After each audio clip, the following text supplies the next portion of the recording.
আসসালামু আলাইকুম। বিশ্বের বিভিন্ন প্রান্তে ছড়িয়ে ছিটিয়ে থাকা প্রবাসীদের জন্য গুরুত্বপূর্ণ একটি আপডেট। সেটি হচ্ছে বর্তমানে প্রবাসীরা ট্যাক্স ছাড়া কয়টি মোবাইল নিয়ে বাংলাদেশে প্রবেশ করতে পারবে। ২০২৫ সালের সর্বশেষ নিয়ম অনুযায়ী প্রবাসীরা বাংলাদেশ ট্যাক্স ছাড়া সর্বোচ্চ ৩টি মোবাইল নিয়ে যেতে পারবেন। নিজের ব্যবহৃত ফোন ছাড়া অতিরিক্ত ২টি ফোন নিতে পারবেন। সেক্ষেত্রে কিছু শর্ত প্রযোজ্য রয়েছে। শর্তগুলো হচ্ছে যাদের বিএমইটি কার্ড রয়েছে, বিএমইটি রেজিস্ট্রেশন রয়েছে, তারা শুধু নিজেদের ব্যবহৃত যে ফোনটি রয়েছে সেটির বাইরে অতিরিক্ত ২টি ফোন নিতে পারবেন। সেগুলো হয়তো ব্যবহৃত হতে পারে, হয়তোবা নতুনও হতে পারে।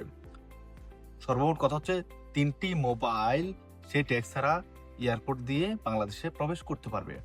এখন প্রশ্ন হচ্ছে যাদের বিএমইটি কার্ড নেই তারা কি করবে? যাদের বিএমইটি কার্ড নেই তারা সর্বোচ্চ ২টি মোবাইল নিয়ে প্রবেশ করতে পারবেন।